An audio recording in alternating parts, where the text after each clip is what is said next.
Hey everyone, আমি Ladli and welcome back to my another mini blog। তো কেমন আছো সবাই? আশা করি সবাই ভালো আছো। যাচ্ছি মাসির বাড়িতে, আর এটা হচ্ছে বাসুগাঁও স্টেশন। মানে আমি সোমবার রাত্রে এসেছিলাম বাসুগাঁওয়ে।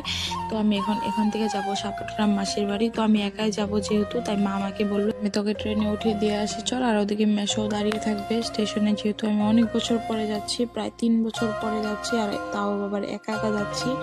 আসে আমাদের ওখানে অনেক, বাট আমার যাওয়া হয় না। তাই এবার যেহেতু এক্সামও শেষ হয়ে গেছে, তাই ভাবলাম যে যাই এখন ঘুরে আসি।